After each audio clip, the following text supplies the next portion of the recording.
Okay. All right. Well, we want to get rolling here, so we'll ask everyone to please have a seat, and we'll get this meeting underway. Okay, sir. Okay. Thank you very much. I'd like to now call to order the November 2nd, 2015 meeting of the Salina City Commission to order, and start with a roll call, please. Mayor Blanchard. Here. Commissioner Crawford. Here. Commissioner Davis. Here. Commissioner Hardy. Here. Commissioner Ryan. Here. Okay, at this time I would ask that all who are able to please stand and join in the Pledge of Allegiance in a moment of silence. Pledge allegiance to the flag of the United States of America and to the republic for which it stands, one nation, under God, indivisible, with liberty and justice for all.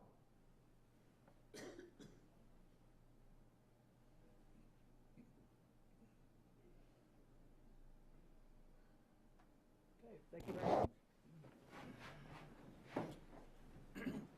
Okay, we don't have anything formal here on awards and proclamations, but if I could, I'd make today some sort of way to go Royals Day in the city of Salina. So that was amazing, and it's great to have World Series champions. But what I do want to do is Commissioner Davis has a letter from a constituent, a young person, and he'd like to read this letter that he received at his office. I know you can't see this envelope from way out there, but I was saying, my goodness, someone really needs to work on their handwriting. I didn't know who it was from. But it says, "To whom it may concern, thank you for the new playground equipment at the Steve Hawley Park. My brother and I really have fun playing on it, from Thais and Taryn Haggard," and gave the address. I've heard many people really applaud the new equipment there, so it's Yeah, job well done. that's great, and thanks for sharing that. And if we can get that to the guys at Parks and Rec, I think that'd be pretty great. They, yesterday was the Extra Mile Day, and I'll just say to the folks at Parks and Rec that worked on that Saturday to get that playground up and going, they definitely went the extra mile, and these are the dividends it pays. So, Dion, great job. Should say she's 9 years old. There you go.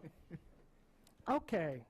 We'll move to Citizens Forum now, and this is just an opportunity for anybody that would like to speak to the Commission on any item that is not on today's agenda, and we just ask that you limit your comments to 5 minutes, and please give your name and address.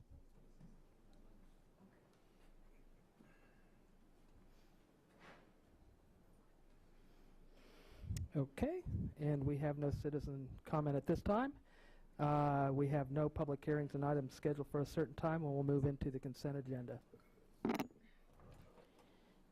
Item 6.1, approve the minutes of October 26, 2015. Item 6.2, authorize resolution number 15-7295 for concurrence of construction contract award with Kansas Department of Transportation for the replacement of the Greeley Avenue Bridge over the Old Smoky Hill River Channel, City Project number 08-2709. Okay, thank you. Are there any items on the consent agenda any commissioner would like to have removed or amended? I'd like to remove item number 6.2. Okay. Do I have a motion to approve the consent agenda less item 6.2? So moved. Second. Okay, I have a motion and a second. Is there any further discussion? Seeing none, all in favor? Aye. Opposed? That motion carries 5-0. Now we'll hear item 6.2. And I take it that's Dan? Okay. Thank you, Mayor and Commissioners. I just wanted to add a hip hip hooray for this project. I also had a question. Since we got the total in, how does that compare with the city's estimate of our portion of that project, and were there additional savings on our end? Well, let's see. I was thinking I originally had a number that we We budgeted whatever. we first applied for this in 2013, and we're less than that. We budgeted about 190,000 for our portion, so we're less than that. This number has to include we have 305,000 in gas tax for it, but that has to fund the right of way and the Right. design, and the utilities. So it's a little misleading, but it came in better. The actual construction estimate was by the engineer was 550,000. It came in at 479, so it's better. So we had budgeted 190, and our portion's around 125 then, is that? Correct. Yep. Okay. That's what KDOT's asking for thus far. So that includes a little contingency as well as the construction engineering costs. So far so good. Okay. If we, sometimes something happens and they come back to you for more money, but they've been pretty good about estimating it correctly before. And Okay. construction starts after the first of the year. Correct. That is the hope. Now, you asked me that question originally, and I wondered if you would ask it today, but can we have it done by the River Festival, and would that hurt our bids? And KDOT thought it would. So they said, well, we're going to have to open that up more. KDOT's been very busy this year. Next year, it's looking bleak. The state budget, as you know, is bleak. And so they have pushed a lot of projects into next year, and they thought this one would line up better if we gave the contractor more opportunity and more window to fit it in. So we think that gave us a better bid. And what But is the that bottom window? line, that window is now not the River Festival. It'll be late summer when Late it can summer, be done. okay. So 90 days from whenever they start, which is anytime in this winter when they start, it'll be 90 days from there, and that puts us into the mid to late summer. Okay. And this low bid was about $150,000 below the second bid, too, Yes. which really You made it saw nice. the range there. It's always Mhm. nerve-wracking when the range is 900,000 to 479,000, but somebody needed it and wanted it hungry. King Just- Construction's worked for us before. Any other questions? I'd like just a clarification, and that is just on the fiscal note, when you're talking about the city share and the budget and everything, what is that, the estimated total city share thus far being 218,232? What is that?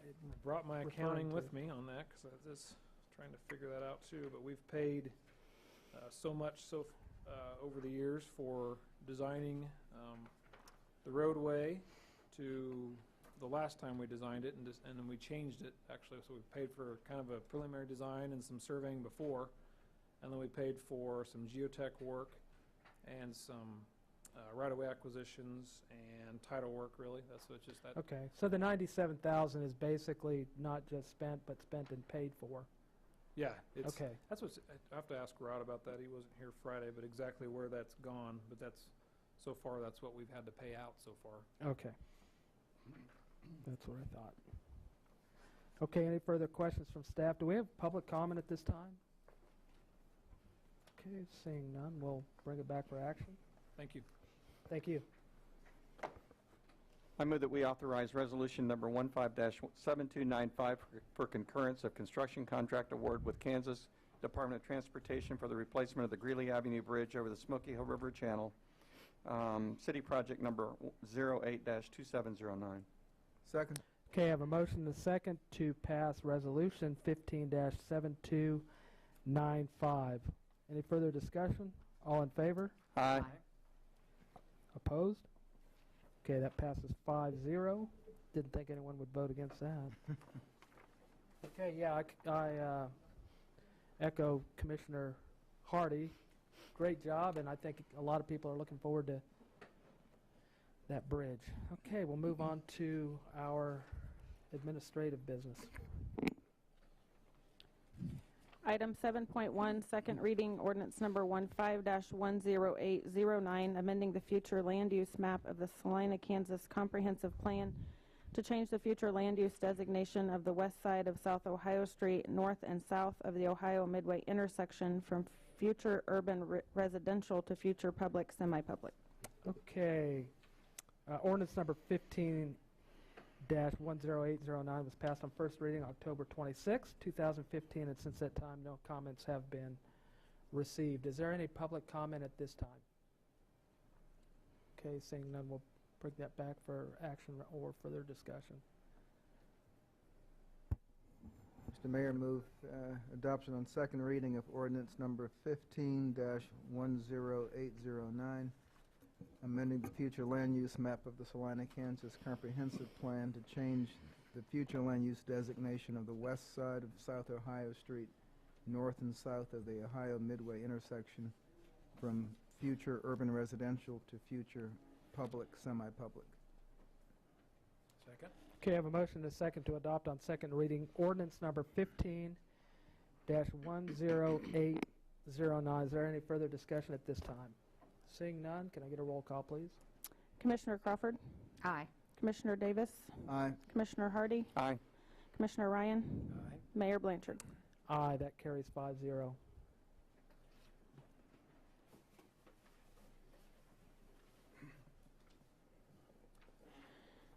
Item 7.2, discuss and consider providing direction to city staff with regard to the topics of sanitation, service collection, automation, and community-wide curbside recycling. Okay, Mr. Gage. Thank you, Mayor and Commissioners. As you are aware, the City of Salina does provide sanitation services to our residential customers in our community. We have a large majority of the market share, but we do this in a very non-monopolistic way. In other words, it's free market and a very moderately regulated environment. We really don't regulate significantly. We do not provide any commercial sanitation services at this time. Last Monday, you had the opportunity to listen to Scott Pasternak with Burns McDonnell talk about 2012 community-wide recycling feasibility report and kind of go over that and the updated numbers. And also he talked in some detail about an automated collection system. As you are aware, we have what they call a semi-automated collection system today, in which you have typically 3 people to a truck. You have a driver and a couple of related folks, and they go and they bring the plastic containers with the wheels. They bring them over. Then there's a hydraulic lift. The lift lifts the refuse into the truck. They take the containers back and go right down the road. The automated approach is more of a system where a special container is set out, and a control arm goes out, grabs it, and actually dumps the refuse into the truck. It's been used by quite a few folks, quite a few cities. Both the automated sanitation collection and recycling are both really big service aspects that have been thought about for some time, and particularly the recycling has been thought about for many, many years by your Solid Waste Committee. As a result, we think that they need to be thought about very strategically. We think if it's your desire to look further at them, that they should be looked at and potentially implemented, not necessarily yet, but they need to be thought about very strategically. That way we can make sure we're tracking on cash flows and other aspects, our competitive environment and so forth. And at that point in time, Scott made reference that he could provide what would be the final step really in the review of this, whereas we have the 2012 feasibility study, but more of a business plan type report, logistics type report, where we could deal with the public education, the competitive environment, and the logistics of it, the cash flows and so forth. So kind of the ABCs, what comes first and how would we want to approach it on both of those. So he could provide that. I think that we really would want to look at that before, at least from a staff perspective, we'd feel comfortable with the governing body just saying, yeah, go do it. We would need to have that assistance anyway to make sure that the numbers still look good. And one of the things that Scott had brought up last week was from a recycling perspective, you need to be careful because your markets are down for most of the recyclables that generate some income back into the system. And so it doesn't mean you can't do it, but we'd want to look closely at the impact of that. He can provide the detailed market competition impact analysis approach and all the other aspects of this in a report, and the estimated cost is about $35,000. We think that is worthwhile and is something for you to consider. Today, we're not asking necessarily that you approve or authorize that report. We don't have a contract for that in front of you, but we thought we'd want to provide that follow-up opportunity for you to talk about what you heard in study session last week, and if that's a direction you want to go, you can let us know that you'd like us to bring you that for approval at an upcoming meeting, and we'd be happy to formalize a contract for those services and bring them to you. Okay, so with that, I want to turn it back over to you and see if you have any questions you can just follow up on or just generally discuss it, or if you feel like you kind of know where you want to go with it, that's fine too. Okay. And Jim Teutsch, our operations manager in Public Works, is here, and he can answer more of the detailed questions than I can, and he's a great resource, so he's available as well. Okay. Go ahead and open it up for questions. Well, I think it would be quite worthwhile if we get the feasibility study My background is to push for mandatory citywide recycling on all fronts. I'd have to defer to the guys who would have the technical expertise to know whether it's truly easier to use the automated system. It did require that we not do any more alley collections. And after having driven down the alleys yesterday, helping somebody clear some brush, I could barely get a pickup truck down, let alone a great big garbage truck. So I could see where it would have to come out front.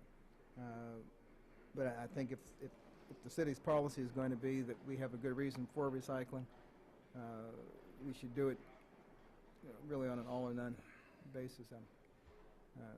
The number of people we're serving right now is very small. I'm service, and I just assumed that everybody else in town was. And then I found out a couple of years ago that's not the case. So I would definitely want to see how best we could do this and not price ourselves out of the market. I like the idea of recycling. I'm a recycling customer right now, and I think that the way that we are managing our recycling is fairly inefficient. With a person having to manually sort through all of the trash and placing it in different bins, I think that the cost of recycling materials is not good right now. That does not mean that in the future the prices will remain depressed, and they'll probably come back at some point to make the recycling more, it'll never be profitable probably, but cost effective, I should say. But regardless, I think the concept of recycling supported by many people in the community, and I think that it would be good to consider citywide recycling. And I think the study is probably a wise way to go. Well, I'm certainly heard enough in the study session to think it warrants directing staff to look into implementing a business plan. So I'm not sure of all the cost-benefit trade-offs. I think there's a price point where the market will resist, but we heard a lot of good information, and there's certainly some positive avenues to go. Well, I think recycling is admirable. Everybody knows that our society is turning into kind of a trash heap. But at the presentation last week, the consultant gave the following information as well as I understood what he said. He recommended all new automated refuse trucks. Whether we would trade in our current trucks or simply get rid of them wasn't answered. I don't know what that answer is. These are huge trucks, and they cannot pick up refuse in alleys or on very narrow streets where cars park. The consultant also suggested a $4 fee on everyone's bill in Salina for hauling recycled material.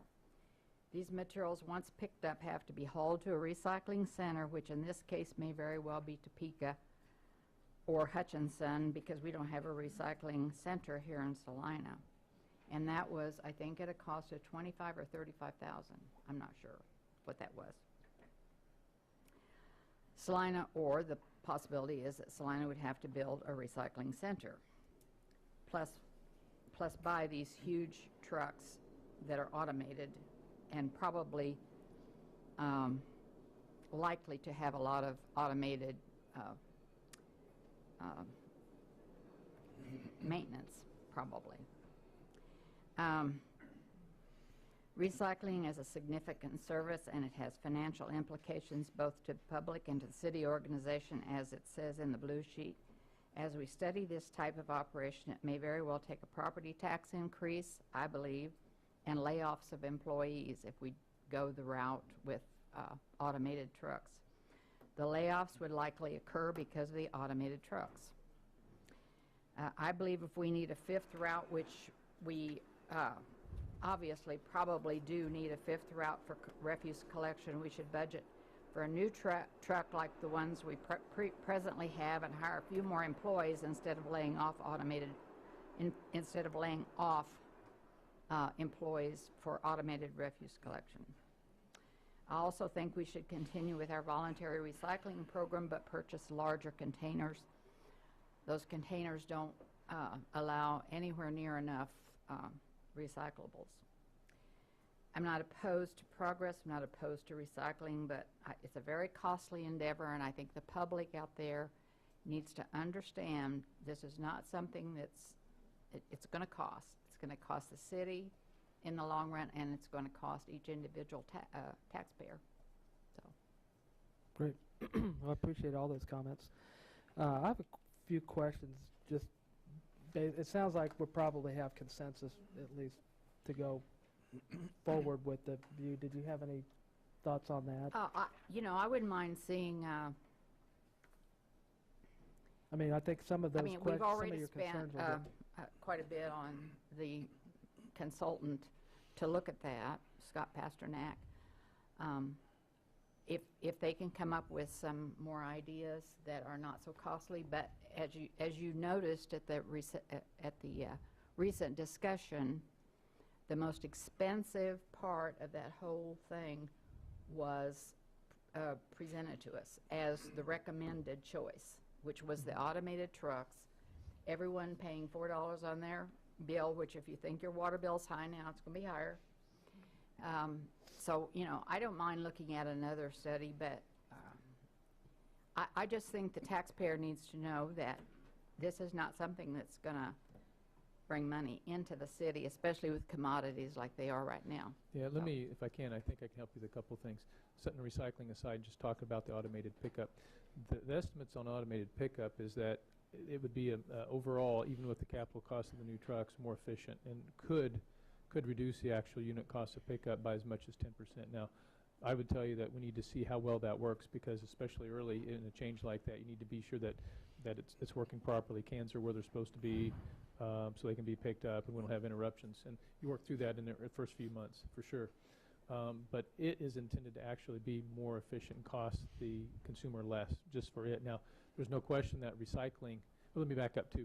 There wouldn't necessarily, we haven't looked deeply enough at the question of personnel to know if there would be layoffs or not. That is a job type that we run through a lot of people. And so attrition may be we may be able to deal with the transition through just simple attrition of employees that leave on their own, because quite honestly, you really don't keep a lot of the sanitation workers a long period of time. There are some that do a great job that we keep, and we're still going to need sanitation workers, but we may be able to work through attrition, and that's something that we'd certainly look at, although we're pretty early to talk about that. But that's been our approach with the biggest recession since the Great Depression, and it was it worked well there too. So we would try to do that. But that piece by itself is intended to be a more efficient piece, but it does have some limiting factors on placement and things like that. The recycling, fully correct. There will be a cost, and I think in the business plan we try to hone in on that cost, because we have that sort of the study cost, but ultimately when we put together and we think about the trucks, for what period of time are they financed? Because you're not going to pay cash for all those trucks all at one time. So you're going to finance for a few years. What is the number of years? How does that affect your ongoing cash flow? The cost of new containers, how does that affect cash flow and so forth? And so his numbers are based on an assumption of that $3.50 to $4. That may be accurate. We don't know. We'll have to see. But there is a good chance that if you implement recycling, there will be a fee increase, and it'll probably be somewhere between, I'm going to say, $3 and $4 per month if we do that. So I think that's fairly likely, but the business plan will help lay out the logistics and the timing and try to hone in on that a little bit closer. But that's probably I'd true. also like to make sure that my comments are in the minutes, too. Certainly we can. Did you have some type notes that you would want to? Okay, Well, just the comments. Okay, I have a couple of questions, and they kind of go to some of the comments already made, and as it goes to what this business plan, I think you referred to it as.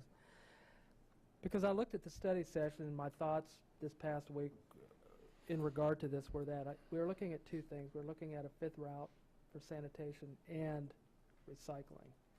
And my question on the fifth route, I think long term, as I remember the information we were giving, it was costs would come down for a fifth route with automation and so on. The capital cost is expensive. And my question might be for Jim, and that is what do we have useful life left on the equipment? And maybe it's not, but I just want to know, are things like that, would that be addressed in this business plan of giving us a clear idea of saying, this is how much useful life you have left on 4 trucks that you have. Yeah, I think And- there's no question we'd look at the value of the pieces of equipment that we have, determine what we need to keep.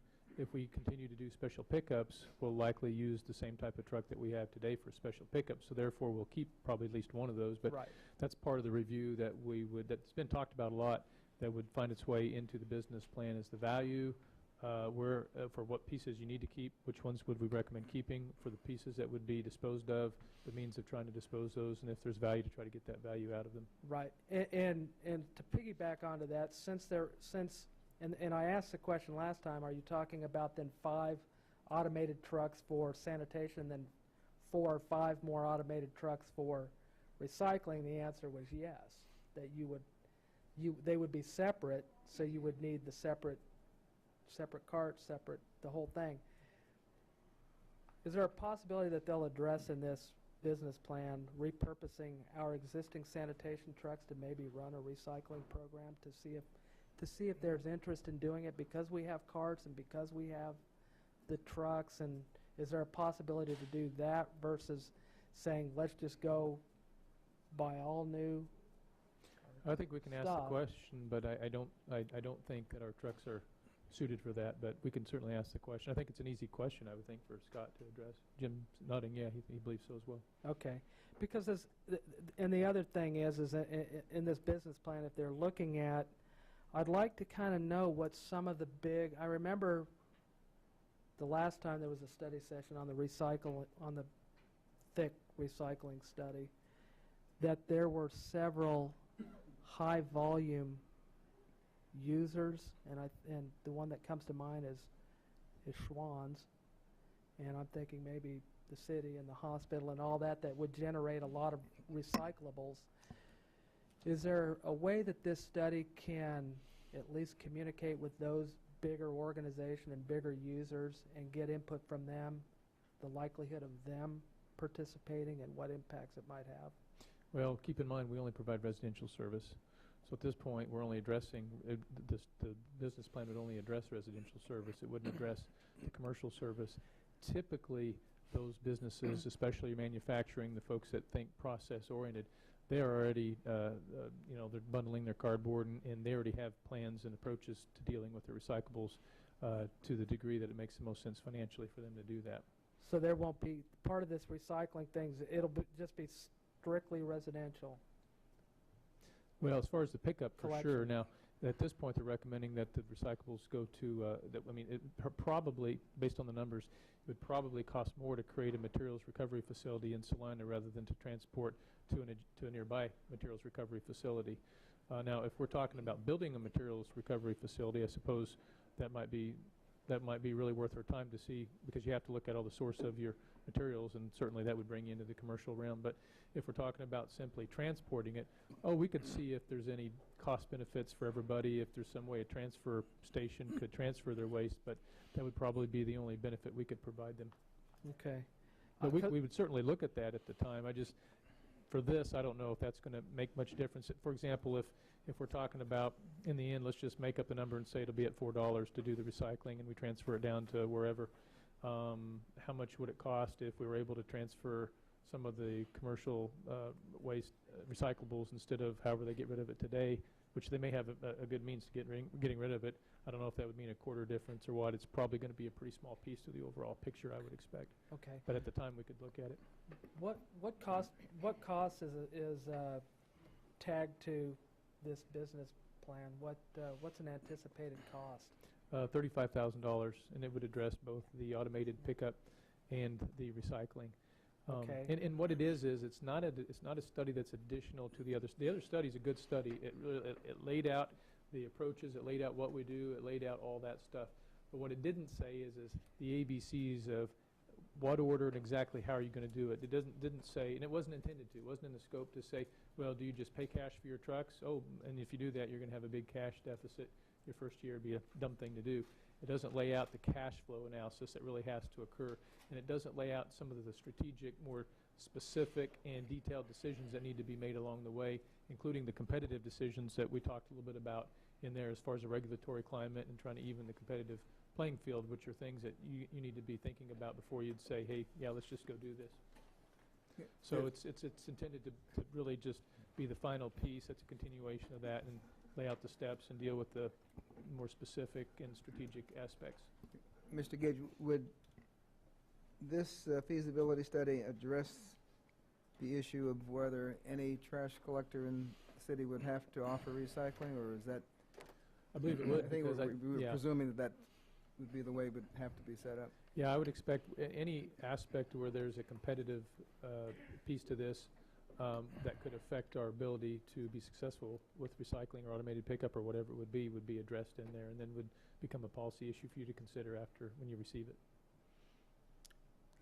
In Or other words, is the it possible to quantify how much of a competitive advantage or disadvantage there might be if it's not required of other? Well, the Pickup easiest thing, services. the way I could kind of give it to you is your original study, which is 2012, so it's about 3 years old, which I'm going to think that the responses are probably still fairly valid. Indicated you saw the thresholds of as the price crept up for recycling, really above the $3 level. Your majority folks who would strongly support or maybe support, if you're up to $3.50 to $4 amount with that, you're probably right on that 50%, somewhere plus or minus in the 50% range. And so theoretically, let's say that 40 to 50% of the folks would not want to pay $3.50 to $4 for recycling service, whether you wanted them to or not. Okay, so we say, well, let's just go ahead and get that service out there and see. Theoretically, if the private sector just provides regular trash service and it's anywhere from $2 to $4 less expensive than ours, then a consumer has a choice to make, and they could still make the choice to have that trash truck go down their road. It's the second trash truck they'll see, but that's the way we do it today. They could go down their road and pick up for them, and the question is how many consumers would make that decision? 10%, 20%, 40%? And we don't know the answer to that.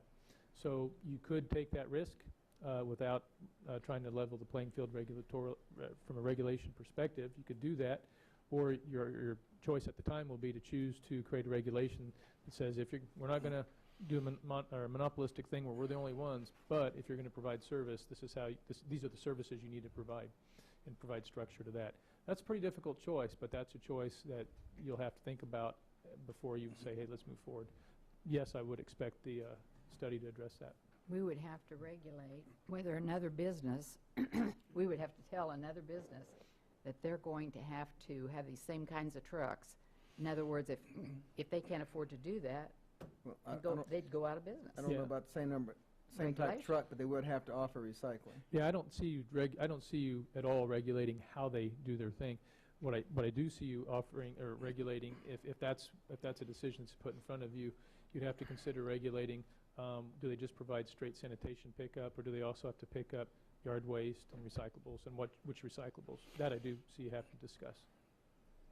But I'll not tell how you, they do it. one of the things that I'm struggling with right here now is not knowing what those look like without spending $35,000 to find out what seem to be fairly simple answers. You know what I mean? Is there any way to find out what those regulations might and how forcing someone else to provide services might look like without? Yeah, I mean, you're not going to get an ordinance out of that. It's just going to be a summary of those specific regulatory policy things you need to think about. The real dollars in this is going to be putting together the financial timeline and dollars plan of buy this or this time. It's cash flows in, cash flows out. It's implementation suggestions to make sure that it's successful. That's really what you're going to be mostly getting. Is that mainly geared towards the recycling part of things, or how does the fifth route figure into that? And let me just say, if we were to separate that out and say we weren't talking anything about recycling, would we need a study to figure out whether we should do the automation or not?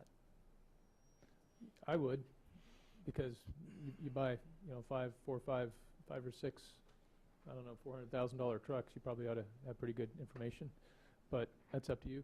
But who Well, determined we needed a fifth route? Oh, is that Well, our let's talk people? about a fifth route real quick, too.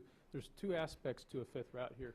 One aspect is, okay, if we don't do anything different than we do today, we're at capacity with we're over capacity with many of our routes, which is creating the need for a fifth route. So you could approach the same type of pickup today, the same trucks, the same hydraulic lifts, people running around streets like that. We could do that today and tomorrow, and we're to the point we'd create a fifth route. And there's a lot of ways you could do it. You could create equal routes, all 5 routes that are equal. I think that's inefficient. There's reasons I think that, or you could you could somehow try to come in and create you just have to buy the equipment, but create a partial fifth route that takes care of the load demand that we have today, and redraw the routes up for that. But one way or another, we're to the point that based on the hours that most of our folks are worked, we're going to have to create some form of a fifth route so we can better equalize the hours. And that's going to require some purchase of equipment as well. So we're going to have to do that anyway at this point. We've grown into that over time. The fifth route from the automated perspective is simply, if you remember the numbers, the automated is more efficient because you have a more expensive truck, but you only have one person in it. But that one truck can't pick up as many, stop at as many sites in a day as the current truck with a driver and 2 people running around grabbing carts. But in the end, when you figure all the material and labor costs and so forth, it's a little bit estimated to be a little bit more efficient to have the automated truck.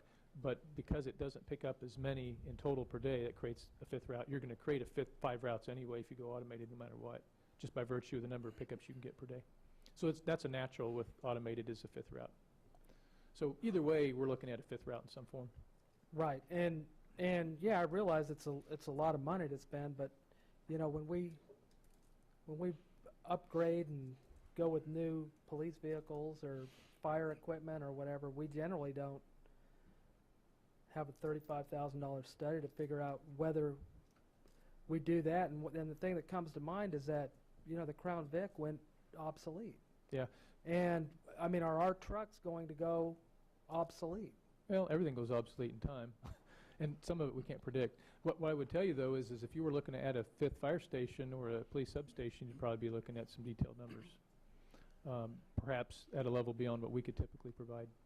So that's what this is about, is making sure you have good business information. From a staff perspective, we could probably get to some of the main pieces. I mean, we have the capacity to build a business plan. We do. But quite honestly, we don't have the time. For example, Jim and Mike and I would have to, and some others would have to literally put down stuff that's important to you today and focus probably a few short months on that, because there's just a lot of work to do. That's why part of it is, if you want us to be focused on some other things, to have a third person put this in a business plan form is helpful for us. And it helps give you better information. We have good information, but to implement it, I wouldn't want to implement it without seeing it in a business plan form. That's just my thought. And is this single source or Single stream? I know, I mean, well, yeah, it's single stream, but I mean, would this contract be just offered to this particular consultant, or is it open for others to bid? Well, you don't typically bid consultant contracts anyway. We look for the professional service quality qualifications based. So we wouldn't necessarily bid it. Now, you could open it up. This is the person who already has a big head start simply because of the other work that's been done when they were with the other company. So that's why we felt that it would make sense to go with them, because they already have a strong understanding of everything. And if you're going to ask someone else to come in, one could argue there's an ethical reason that you don't hire one company to do a big piece of the study and then say, yeah, thank you, we're happy with it, but by the way, we think we can maybe negotiate for someone cheaper to finish it out. So that would probably not be looked at very positively, but the person that we're recommending is a person who's considered. Was this always considered to be the next step of? Yeah, it was by me. I think earlier, you know, there's quite a bit of interest in the function just moving forward and doing this, but from a business perspective, a study is great, but it's not a business plan. And when we're looking into such an endeavor where we're talking about hundreds of thousands of dollars in new equipment and trucks and changes in protocol on the pickup, and then the impact of the market aspect of the recyclables on the recycling and the competitive aspects, we feel like you need to have a business plan. Take that information and get you a business plan approach to it. Okay, and then what was the cost of the study? 35, and that covers both functions. No, I mean of the original study. Oh, the I'd have study, to not ask the business Jim, plan. I don't remember. It was 3 years ago, I know that. Yeah, Yeah, Jim, if you want to come, 55. come on up. I believe that it was 55,000, if I recall. Okay, and that Do was these folks 2012.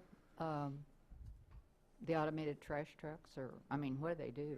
No, Burns and McDonnell is a large engineering consulting company. So not dissimilar from the engineering company that we might use at a landfill.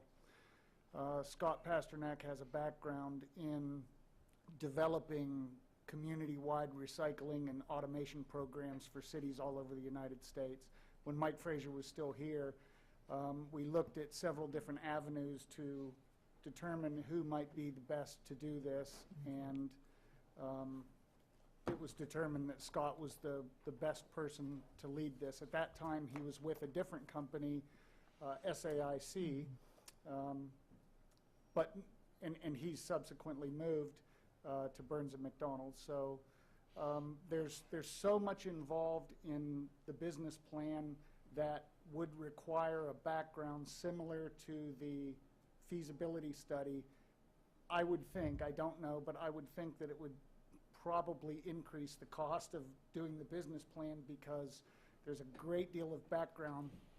Scott literally was on the routes with our sanitation employees. Scott watched how we do maintenance and did maintenance with us.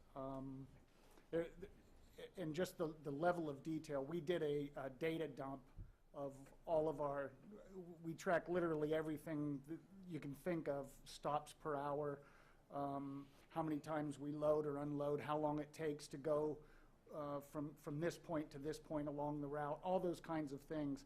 And we did a data dump to SAIC, to Scott, when we did this program. So all of that would have to be replicated for someone else who came in. Mhm. So that's why we felt that it was best that he would be the person to logically do the second part of this.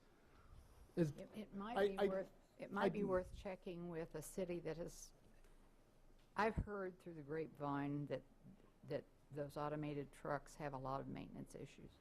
And I think it would be worth checking into some other cities to see if that's true or not.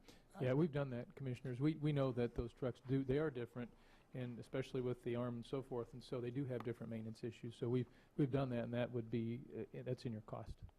And the feasibility study does outline the anticipated cost difference, not only for purchase, but also for maintenance of these trucks. And the fee, if you were to choose recycling, it was said that there were two options. There's really three. There's the fifth route, which is needed whether we automate or not. There is automation, which can be done under the current system, changing out the trucks to automated trucks, or whether we choose to recycle or not. And then finally, recycling. So really there's three.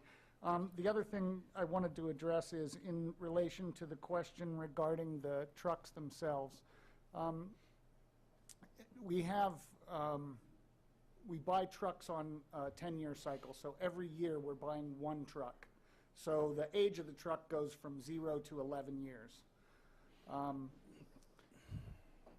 Even if you were to choose to automate, it depends what you automate. You could choose to automate just refuse. If you did that, then the newest trucks in the fleet, or shall I say the trucks with the best maintenance record in the fleet, would still have to remain in the fleet in order to do special pickups, yard waste, and the other functions that we do. So the very best of the trucks and the newest trucks would still remain in the fleet. Or you could choose to automate that next part. So that was considered. And I would just say that the cost that we're referring to, that is all part of what he has estimated into the cost per, what it might cost per citizen to pay for that. Sorry, Jim. One thing too we didn't quantify for you, and I don't have numbers in front of me, but one thing that you need to be aware of is that we're focused on maintenance of the trucks, but there's maintenance of the personnel as well.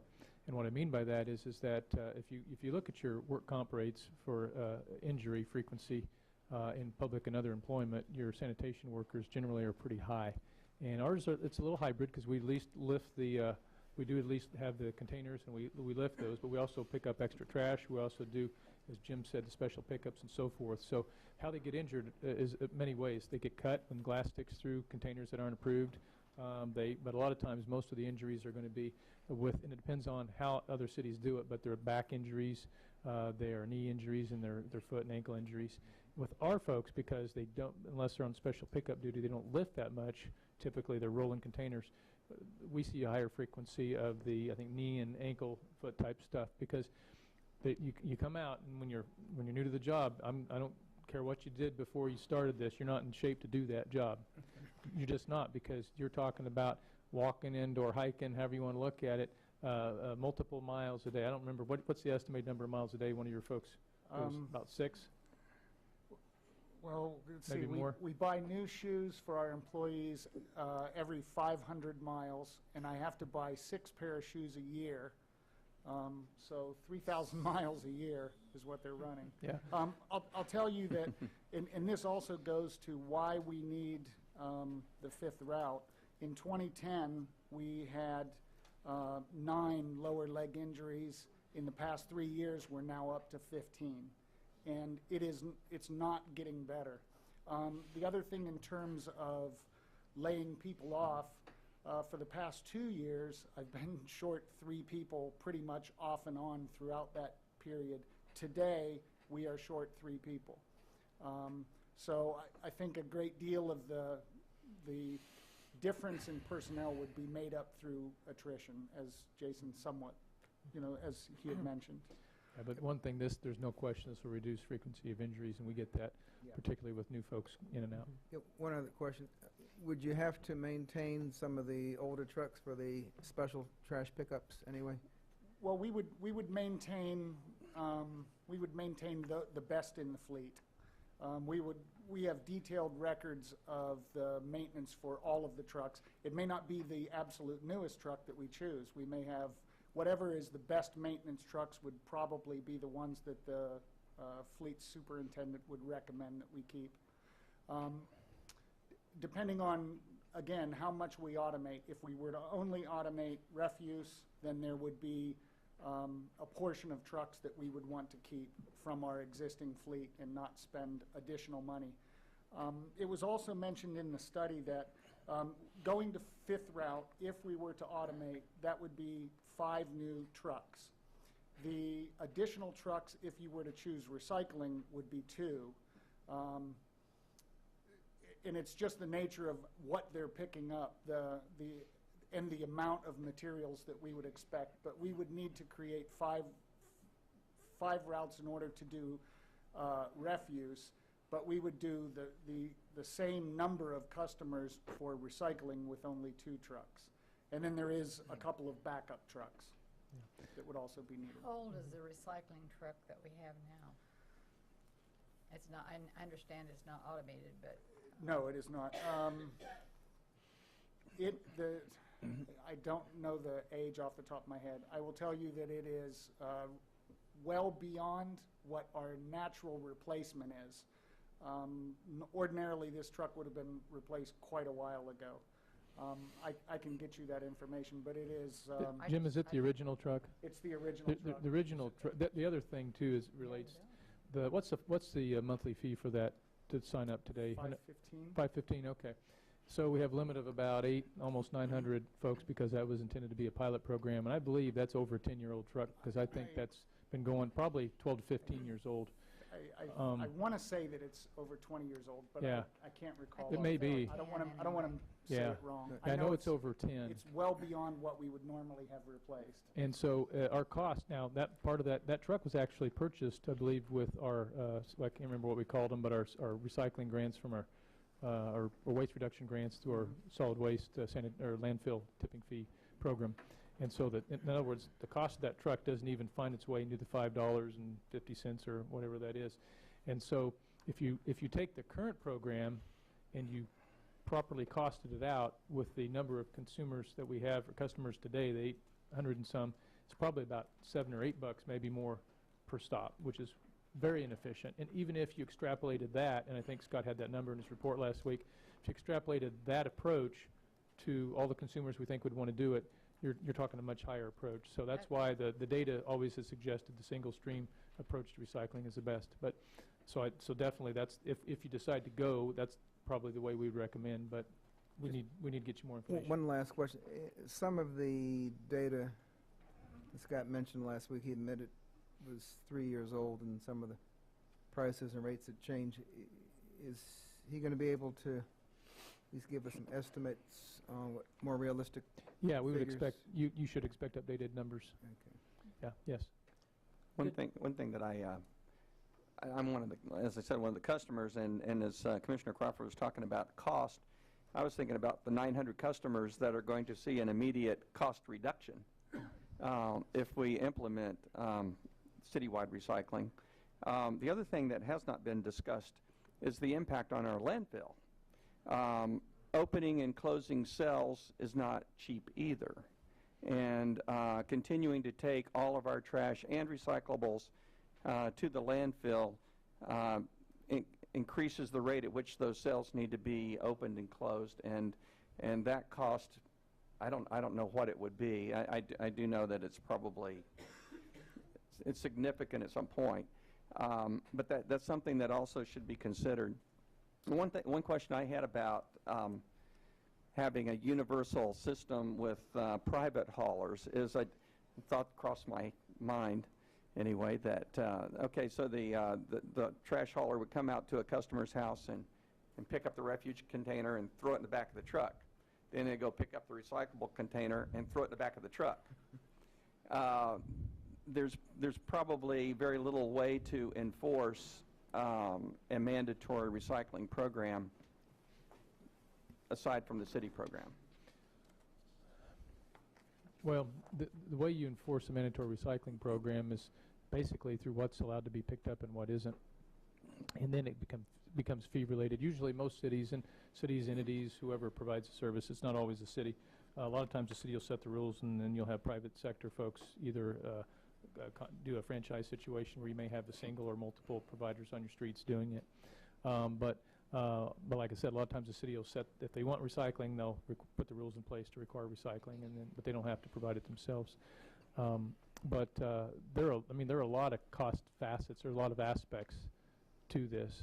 But you would expect, as you mentioned, some reduction in the landfill. We don't know until we really get the program going. We know what we'd like to see, but we don't know what we will see until we really get it going. We don't know what the impact is yet of what would be what's taken in today manually by people on their own initiative versus what would be put in the containers. And we don't know the savings that you might see even with the folks on the pilot program, although I'd anticipate you might see some. I would expect and think that we should, but until we kind of do the business plan, we won't know for sure. Mm-hmm. But again, that's what, taking all these things into consideration, is really what you need to, that's the more detailed information that the business plan will help give you before you decide.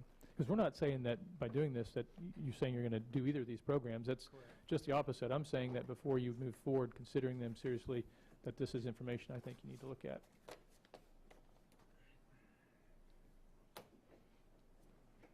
Okay. Thank you. If there aren't any other questions, sounds like, looks like you have one, go ahead. Just one more, because I will just remind that this is part of this is helping to provide you with direction on putting together that contract. So I think that probably, I just want to make sure that everybody kind of knows that. It's not that we don't want you to move forward. It's just that Sure. I think some of the ideas of concern I think would want to be addressed in the agreement so that we know the reportable's back. And for instance, my main thing is that I want to know that if we're going to spend $35,000 on this business plan, that it's not just about the recycling. It's if the recycling makes sense, great, then we can go for that or whatever the case may be, but that we also have the fifth route covered on that. If we're saying that if we can't make that decision without a business plan, that I want to make sure that that's clearly delineated, and whatever the recycling component are. Are you speaking of the fifth route as it has to do with the automated pickup? Right. Okay, yeah, it will be. Okay. Yeah. So that we're getting, basically, for the study, we're getting a couple of 2 to 3 different plan options or approaches to what our current situation Yeah, is. we'll take all the comments into consideration and the questions with regards to the scope. And if there are any others that you have, just send an email, and I'll get it to Jim, and we'll take all that into consideration to make Okay. sure that you get the information you need. And I would just suggest to commissioners then that when this comes on the agenda next, that read through the agreement carefully and make sure that your concerns are addressed in it, so that at that time when you're voting on it, we know that we're good. So I appreciate that. Okay, so we'll take public comment at this time, and then we'll move forward. Okay, and seeing none, we'll go ahead and move forward, bring it up here for action on this item to give staff direction on this. Yeah, all we need is at this point, because there's really nothing in front of you to approve, is to make sure that you're comfortable with us going back, putting together a scope and bringing it to you for formal consideration with a scope and a contract. And if you are, you can say, yeah, that works for me, and that's all we really need to know at this point. A nodding of heads. That would be Okay. fine, yeah. Yep. Okay, thank you. Let's proceed. We will work on it. Very good.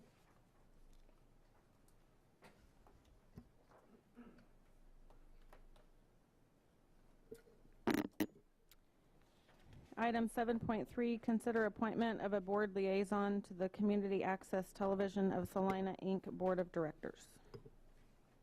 Okay. Do we just want to ask who wants to do it? Yeah, I guess for the public's perspective, I can give you a really, really quick intro. But as most people know, that we contract with Community Access Television of Salina, known as Access TV, for providing our public educational and governmental TV programming in our community. And it's a 2-year agreement with, after that, we have 1-year renewals opportunities. And there's a section in the agreement that is Section 25, Cooperation Board Liaison. And what it says is, the city anticipates appointing either a member of its governing body or a Salina citizen as a liaison between the governing body of the city and the Access Board of Directors. And what that really means is it's not an official board appointment. It's like the liaisons that some of you sit on or act as with regards with other boards. It's not a board member per se, although many of your boards are very gracious and allow you to participate in the conversations, but you're not an official board member. But it's sort of a formal way of saying, hey, we want you to go to the meetings and pay attention and maybe give us a report every once in a while, tell us what's going on. And so those are your options, either one of among you, or if you wanted to have a process of getting citizen input, you could do that as well. Okay. When does the board meet, and what days do they meet, and what time? That's a good question, Mayor, and I know you asked me, and I know I forgot. So We have we'll some find public out. comment here that may be able to help us. There we go. We have a plan B. There you It's go. They meet the third Monday of every month at 7 p.m. at Access TV. That might be a little early. It won't be us. No, I think that third Monday at 7 p.m. Yes. Okay. Okay. All right, thank you. Thank you, Marnie. Okay. That makes it very easy for us to not have to worry about nominating each other. Well, it makes it very easy for us to get out of here by 7 o'clock on every third Monday. That's a good point. Depends how you look at it. I like that thinking. So I'd like to, since this is sort of a new thing, have one of us. If one of you wants to do it, that's great. If not, I'll take it. I would not want to deprive you of the opportunity. Actually, I don't. Okay, we will be It'd be appointing easier. Commissioner Davis to that. No, it would be a fun one. With teaching of the next couple of months, it'd be a little hard for me right now. All right, I'm good with the mayor. Is the mayor like? Okay. Well, apparently I let out in the wrong fashion on that one, but looks like I'll be doing that. So I look forward to it. I think there's a lot of things that Access does that are unique and different, and with our community engagement, I think it's good to our approach for community engagement. I think it's good for us to. We'll see if, and I'm sure they will, add you to the list of folks who get their meeting information, so you have that in advance. Right. Okay. Appreciate And that. we can have more than one commissioner show up for a meeting as well, so. So are we going to vote on this thing? Because I have a feeling it would pass 4-1. I don't think, Commissioners, I don't think it would hurt to go ahead and vote since it's in an agreement. Okay. In that case, I was just kidding. So, all right, we'll ask for public comment then, and probably won't have any. So let's take a motion. I'll accept a motion to appoint Commissioner Blanchard as Board Liaison appointment to the Community Access Television Incorporated Board of Directors. So moved. Second? Okay, I have a motion and a second. All those in favor? Aye. Opposed? Passes 5-0. Okay, we are now ready for development business. Are we, or we got one more? 7-4? 7-4. 7-4, okay. Item number 7.4, resolution number 15-7294, providing for repair or removal of designated dangerous structures at 809 North 5th Street and establishing a reasonable time within which the repair or removal of such structures shall commence and be substantially completed. Okay, Mr. Hobby. Thank you, Mayor. Mayor, Commissioners, Mr. Brown usually would be presenting these, but I've had the most conversations with the individual who has contacted the city, Ms. Linda Camarina. She has taken over as power of attorney for the project over at 809 North 5th Street. As you remember, this is one of our demolition projects that has been gone to demolition and contracted with a contractor to demolish this house. She has taken as power of attorney and desires for us to reconsider the demolition of immediate demolition as we have planned and go to a new resolution process where she would be allowed to work with the owner, Mr. Lucas, to come up with an alternative plan to do that. So therefore, we've provided you a resolution number 15-7294 allowing for us to work with Ms. Camarina to come up with an alternative solution to a time frame to demolish that house. Although it does set a time frame for her to complete the renovations of the house, it also sets a time frame for us to have a solution-based brought to us in order for the house to be not demolished. So we had asked for your approval for the resolution today, allowing us to work with Ms. Camarina on this project. Okay, questions for Mr. Hobby? Did you talk with this person about the possibility of having to pay for the cost of not being demolished? We have brief discussions. We did not know the number, the dollar amount, the value to be placed on it, although we do now have some numbers to put with this project. She was out of town in New York over this last week, and so we've not been able to have contact with her. So I have emailed her. I've also left a message on her phone indicating the value of that process. And you just haven't heard back? I have not heard back from her, no, sir. Would this action be an extension to the resolution and to give time to work for a compliance agreement? Well, this actually sets a new resolution with a new date and a new timeline. What happens with the contract with the demolition? As with the other projects, we've been working with the contractor to give us a buyout agreement value for his contract, and that would also be paid by the owners if they decide not to demolish the house. That, along with our hard costs the city has incurred already for publications and asbestos testing and training, that type of thing, would also be added to that buyout cost. Should those figures be added then to this? If we knew what that buyout cost would be, we would do that. But today, we don't know what that buyout of that agreement would be. Or can a provision be added that would allow a fill-in-the-blank with the numbers?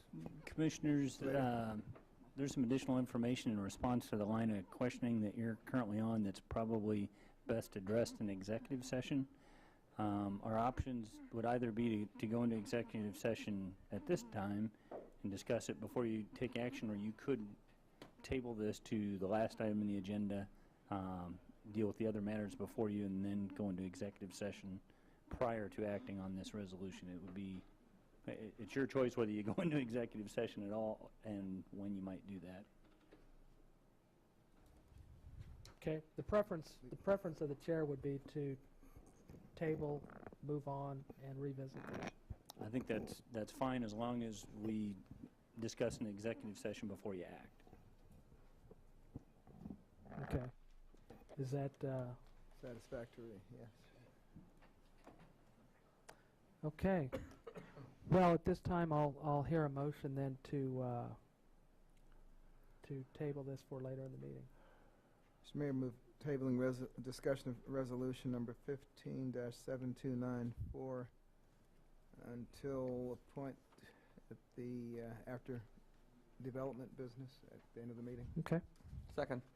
Motion and a second to postpone consideration of resolution number 157294 for the end of today's agenda.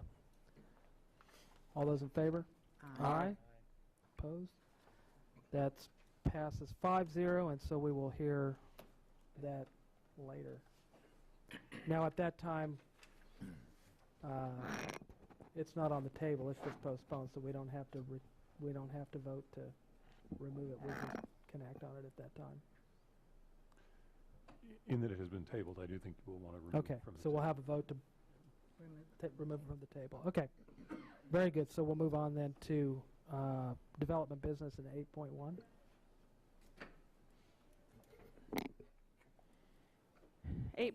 First reading ordinance number 15-10810, requesting approval of a zoning change from R2 district to a PDD plan development district and the approval of a preliminary site development plan for proposed entryway improvements for the Bicentennial Center, including electronic message center sign to be located at the southwest corner of South Ohio and the Midway. Okay, thank you, and we'll continue. This is obviously continued from last week with more information, so we'll get some of that from Mr. Andrew.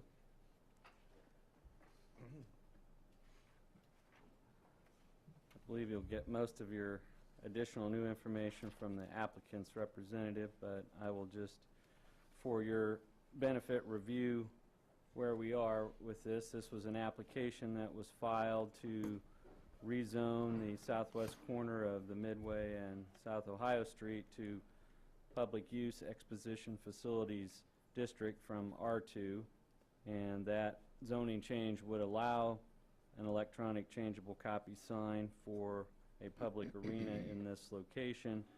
This is being done as a planned development district application because there are aspects of the proposed electronic changeable copy sign that do not conform with the public use sign regulations.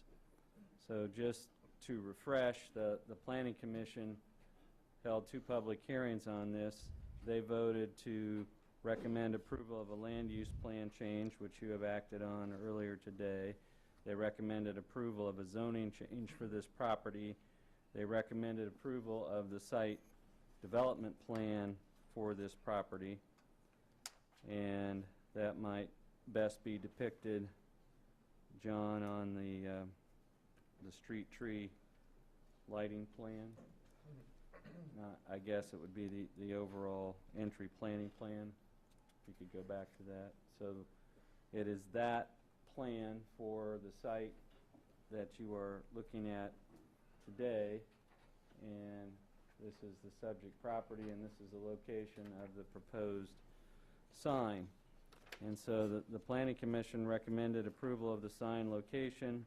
They recommended a lesser setback from Ohio. They recommended a sign height of 21.5 feet, but they did not recommend approval of an exception to allow it to be 176 total square feet, or for the digital portion to be 82% of the sign area. So your options that were presented at the last meeting were concur with the recommendation of the Planning Commission, and that would limit the sign to being 100 square feet as per the public use sign regulations.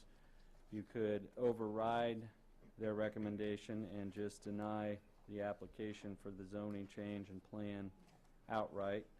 You could, with 4 affirmative votes, override the Planning Commission's recommendation and approve the sign as proposed. If you did that, you would need to add back the 2 exceptions for the maximum sign size and to allow 82% of the total sign area to be occupied by a digital sign, or you could return this item back to the Planning Commission for reconsideration.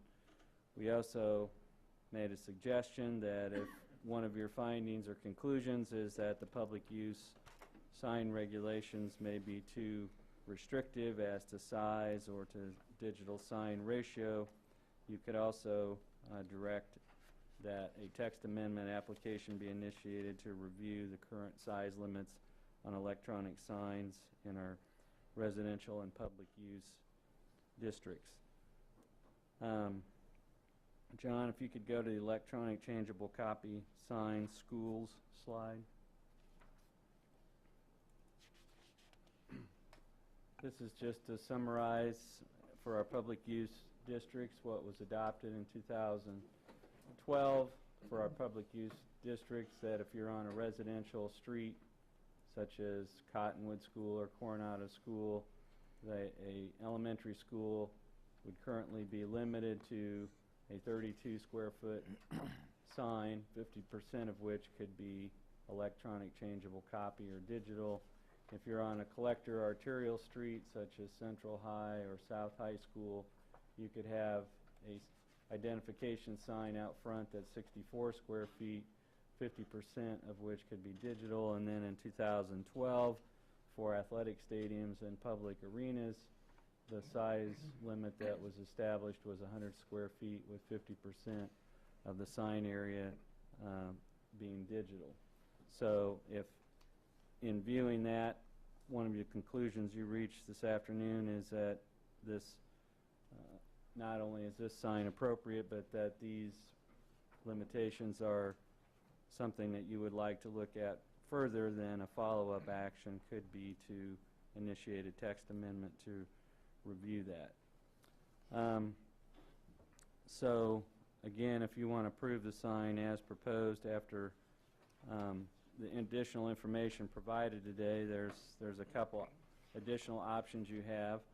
This is a quasi-judicial land use matter, so if you wish to go into closed session with the city attorney to help develop findings in support of your action or motion, you could do that. The other thing, this is a planned development district and fairly complicated. One option you would have would be to approve the application, but direct staff to prepare a ordinance consistent with your direction to bring back to you next week that might spell out some of the conclusions that you come up with today.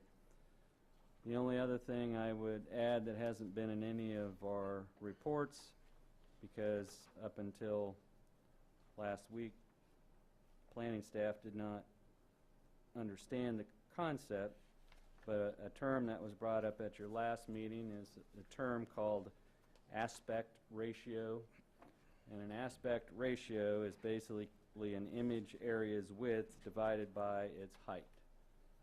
And so on the old style video screens and many of our signs in the community, the output is in a 4:3 ratio.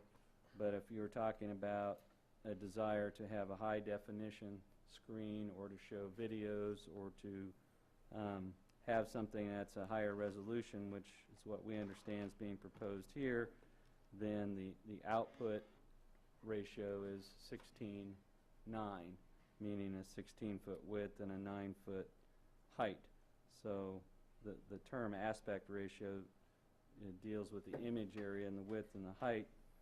And so the one aspect that you have, especially if you're dealing with high resolution images, is if you have output that is in that 16:9 ratio and you have a screen that is not consistent with that ratio, basically the image has to get squished or smashed or possibly distorted to make it fit. The only other additional item that we had that was not in the report was, although the video board is much larger in total height, we did conclude that the new video board at Bill Snyder Family Stadium has a 16:9 aspect ratio, but it is 67 feet by 39 feet, but it has the same aspect ratio. So with that, we've done additional homework, and the applicant has done additional homework on the question of illumination and light spill. So I think at this point, if there's any questions you have at staff, we would address those. If not, it would be best to hear from the applicant's representative to address any technical aspects of the sign.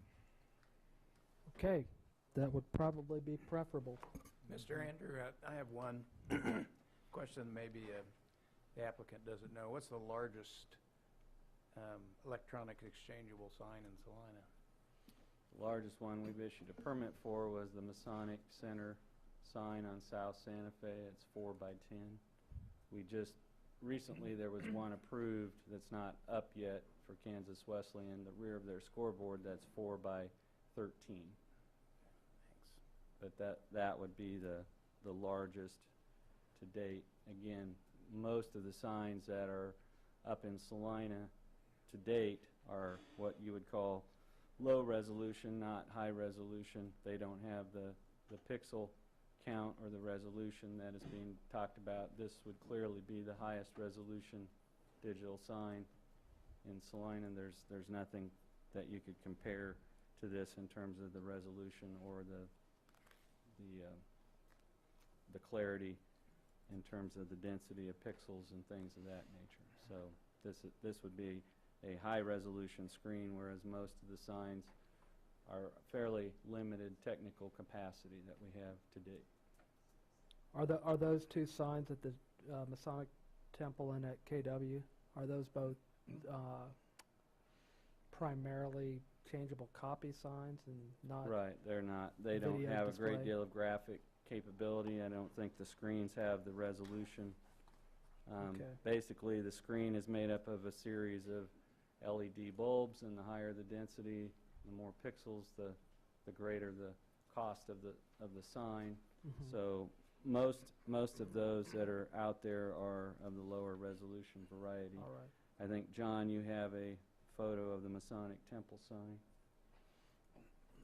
So that is changeable copy, but it's not, I don't think, what would normally be thought of as a digital sign in Right. terms of it doesn't have a great deal of graphic capability. It basically is changeable copy as opposed to the old method of hanging numbers or letters on the sign. Was your question more towards the concern of light intensity? No, just sheer size. And then I was going to ask, would you consider the Bank 6 sign a level up? That sign would have a sophistication? little higher capability than this, but again, it's not a it's not a high resolution or high definition sign. It has a little bit more graphic capability than the Masonic Center sign, but again, that is a choice for the business owner or property owner, and basically the higher the resolution, the higher the definition, the higher the cost. And of course, more bulbs equals more light output. Okay, I think we'll look for some technical answers here. Thank you, Dean. Thank you, Mayor and Commissioners. I will keep it brief and introduce David Greisel, the principal with Convergence Design, who is the lead architect for this project, and I think he's going to bring some of the data, the science, the rationale behind the approach and how we got where we got, and he'll give you a brief presentation, and then any questions you may have, hopefully we can get those answered. Okay. So with that, I'll turn it over to David. Great. Mayor and Commissioners, my name is David Greisel with Convergence Design. We are the architect for the Bicentennial Center project, and very pleased to be able to do that for you.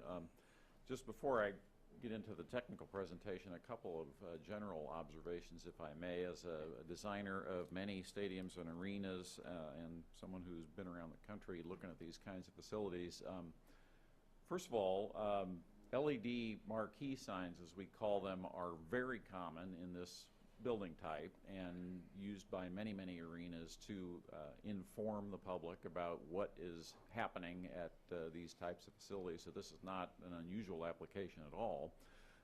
Second point is, and maybe one that's a little more relevant to Salina, as a frequent visitor to your community, we finally figured out that Ohio Street and the Midway really is or should be the main entrance to the Bicentennial Center, but it has never really been developed as that. And so what we're proposing here, not just the sign, but also the landscaping, and the entry treatment at the Midway in Ohio is in my opinion anyway, what should have been done at the outset, because it's a much easier way to find the Bicentennial Center for visitors from out of town, or even for folks from in town, than making your way through Kenwood Park and all that. So we really feel like this is an appropriate application of this kind of technology at this location. Okay, if we can go to the next slide. Just want to walk you very briefly through some recommendations that were derived from the United States Sign Council about size and legibility, to give you a little bit of a frame of reference for why we're proposing the size of sign that we are. That shows copy at different sizes. The largest line on the bottom is 20-inch letters. It's a little bit like an eye test, you know, tell me the smallest line you can read kind of thing. But at 40 miles an hour, which is the speed limit on Ohio Street, we believe that a 10-second visibility window actually makes sense for a message of approximately 30 characters, which is only 5 6-letter words. So it's not a really long message. It's a relatively short message. And so what does 10 seconds translate to in terms of sign size? That is the next slide. I'm not going to walk you through all the arithmetic here, but to kind of jump to the bottom line, again, using the United States Sign Council's methodology, we would actually recommend a LED board of 206 square feet, which is 30% larger than what we're asking for. Now, why are we proposing a sign that's 30% smaller than what would be recommended? Budget is the short answer to that. If we had unlimited resources, we'd actually be here asking for a larger sign than the one we are asking for. But what we are proposing, as was stated, is 144 square feet of LED board in a 176 square foot overall sign. Next slide, please. And I wanted to show you what that looks like in context very quickly, just to, you know, it sounds like a really big sign, but when you're 1,000 feet away, you can barely make it out on the horizon, right in the center of the image there on the south side. Next slide.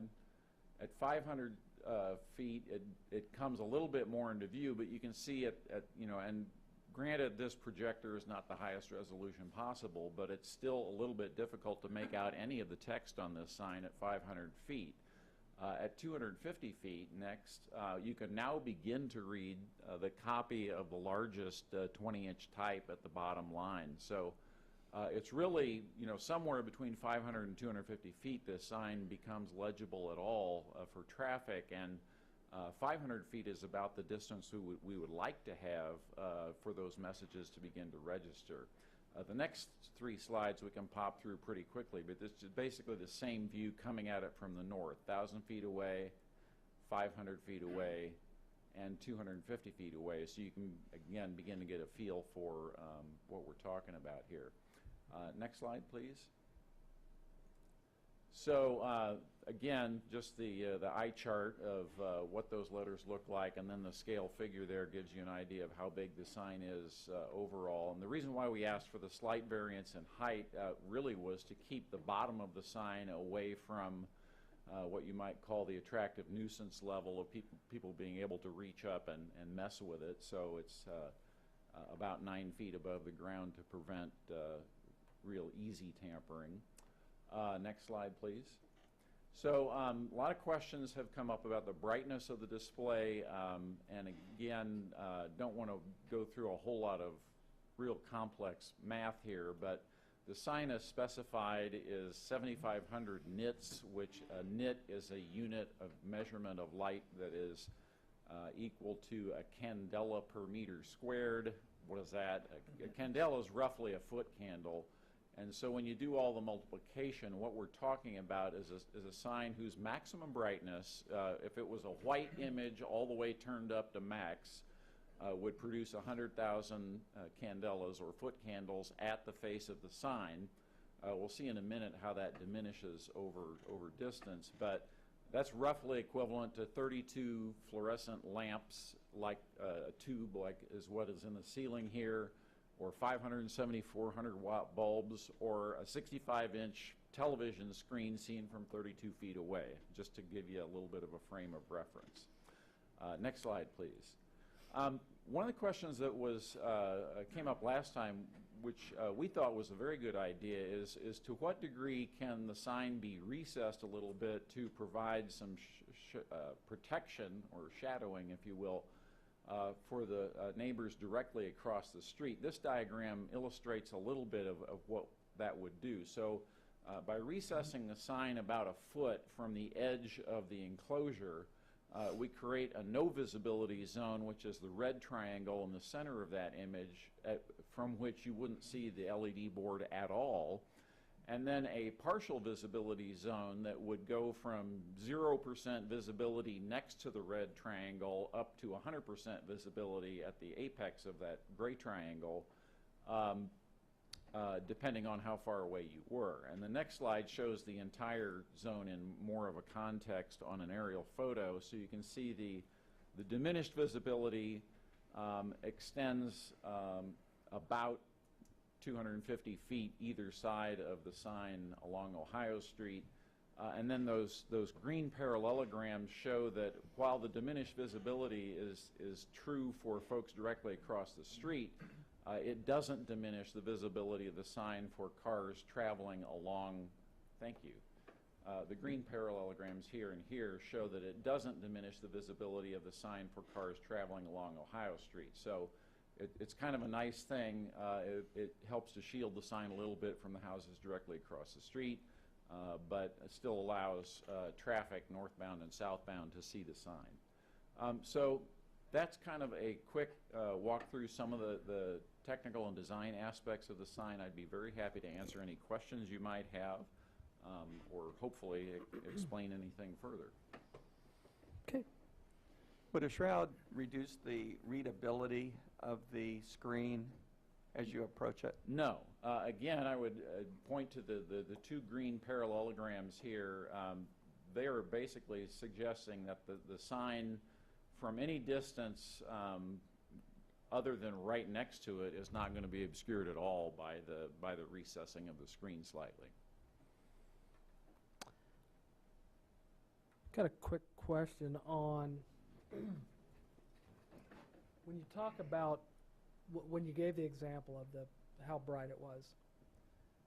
You gave the example at full intensity and white. Uh-huh. Is there an average? I mean, grayscale 70% that, I mean, because that seems, that can tend to seem, wow, that could be bright. Well, it but could it's be not going to bright. be full intensity, and it's not going to be. If it was a white screen turned all the way up to max, it would be pretty bright. But obviously, you know, the best way to think of this is as a big television set. And just like your TV very seldom has a white screen, this sign would very seldom have a white screen.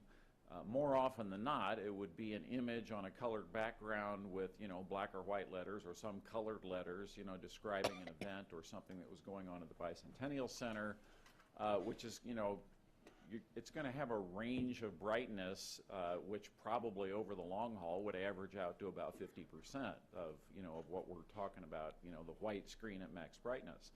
The other thing which I failed to mention is that this board is specified to have dimming capability at 32 levels of dimming capability below the 100% brightness, and an automatic dimming function that dims the screen relative to the ambient light level. So the maximum brightness would really only happen in broad daylight when, you know, the sun is shining on the sign and you want to crank up the brightness so that you can actually see it against the sunlight.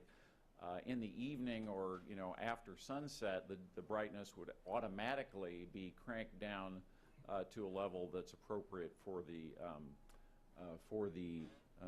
ambient light level. And I asked our sign designers, so what would that level be? And they said it could be as low as 25% of the maximum brightness in nighttime operation. Okay. So fairly significant. Yeah, it was a pretty significant drop. Question as to the size. And one of the questions I asked last week was,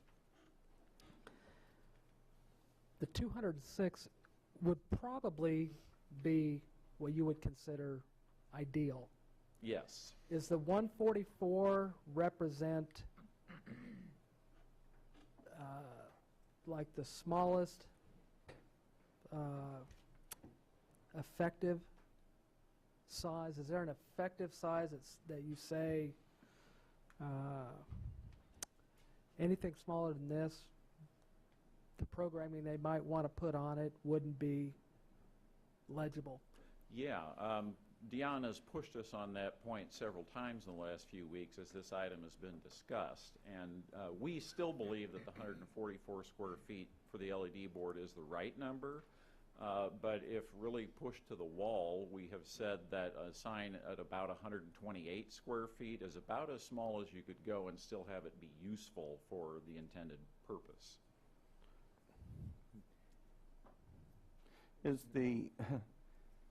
It doesn't sound a lot of difference between 128 and 144, but in terms of the messaging that you want to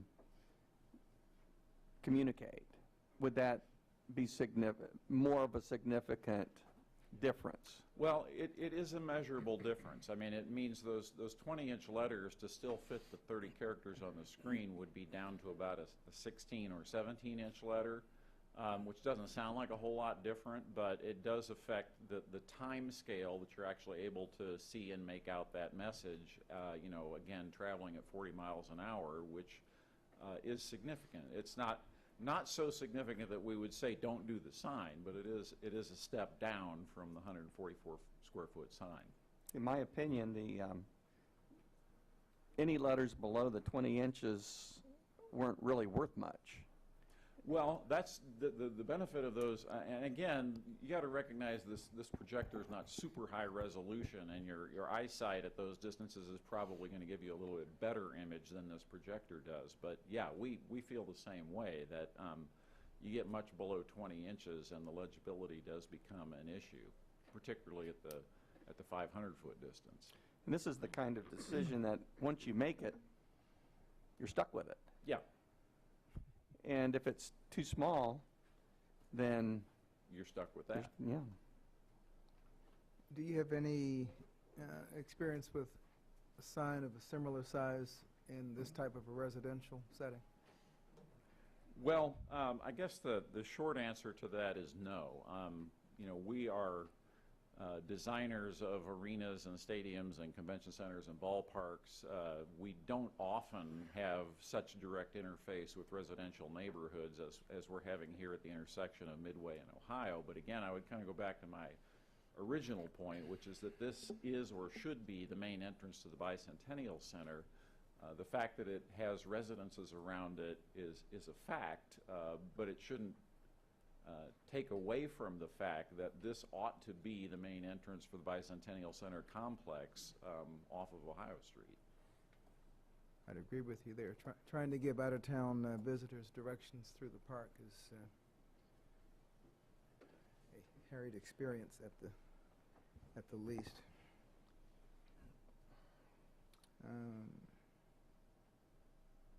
I like the 1 foot recessed. I mean, that diagram is, for me, comforting. I mean, it's still going to look big compared to anything else, you know, within a couple blocks on that street. But considering the purpose we're trying to get out of it, I'd gone through and done all the math on the 9 to 16 ratios. I was embarrassed I couldn't do the math quickly last week, and it just. But I have it written down, and I said, well, 8.5 by 15 feet would keep the same ratio, but it gets you down to 127.5 square feet. And I think with it being recessed, it's easier to get back up to the 144. Just ask you to describe something for me on here, and I look at the no sight there in the red, and I think the projector is better than my eyes. So just for But is there a house directly across from the red? And then is there a house that's just south and a house just north? In the area where it's the darkest black? Yeah. Which is the highest impact? Well, the darkest black represents the highest degree of obscuring of the LED board. So, you know, if you could just imagine numbering that gradient rectangle from from 0 at the bottom to 100 at the top, it's 0% visible right next to the red, and it's 100% visible where it fades away to nothing. So the people directly across the street where it's the darkest, delineated darkest there, actually will have the least amount of impact. Okay. Then if I get out to where it starts to, the gradation gets more into the gray, those houses, which it looks like probably on your chart is around 125 feet, about halfway. Yeah, so yeah, right in there, around exactly. there-ish. How would you describe the impact? Well, there. The recess is screening half the sign, so you're only getting half the brightness of the sign. So again, going back to those brightness levels we were talking about before, and again, recognizing that the sign is only cranked up to full brightness at midday. At night, it's operating at 25%, and you know, based on our previous discussion with the Planning Commission, it's not operating at all after 10 o'clock, except on event nights, when it's going potentially 30 minutes after the event ends.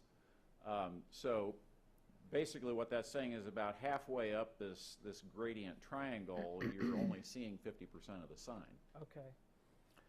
So of the light. Right. So you're only getting 50% of the brightness. If I'm walking down that sidewalk, I can't at night. I can't read. It's not bright enough for me probably normally to read a. It's not bright enough to, without any other light or anything, kind of light my. No.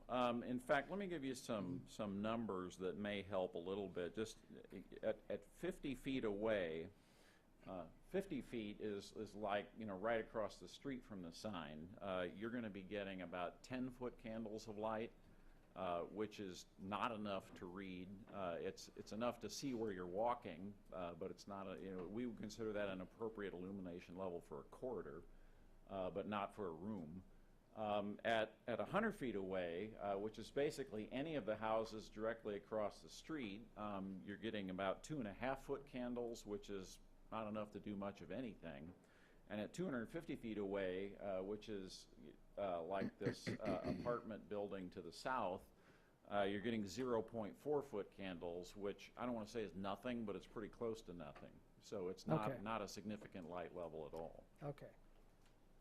Is there a relationship between a foot candle and a candle? Actually, there is. You know, the original meaning of a foot candle was the amount of illumination that falls on a 1-foot square from one candle 1 foot away. So that's I was just trying to think. It then got scientized to a candela, but it's essentially the same idea. Yeah, because I'm in rooms that are lit by candles from time to time, and so I just and they're not usually very bright. No. You can't do much by candlelight. Yeah, so a foot candle is the easiest way to think of it is a candle and a white square 1 foot on a side, a foot away from the candle. That's the amount of light that we're talking about, a foot candle. Okay. How many foot candle are the street lights? A street light typically will be, it ranges from about 5-foot candles directly under the street light to about a 1/2-foot candle at a distance of 80 to 100 feet. So less than you might think. Not very bright. Not Our super street bright. lights Yeah. are not very bright. Okay. And I'll just ask again, I mean, the hours on this, off from 10 to 7? Okay. Unless there is a scheduled event ongoing after 7. Right. Okay. Do we have any further questions from staff or the applicant? Okay, thank you, Thank Dave. you. And great job on the Bicentennial Center. The open house was Thank you. great. Yes, I like the railings. Okay, we'll go ahead since we don't have any more questions for staff. We'll open it up for public comment at this time. And just limit to 3 minutes and name and address if there's any public comment.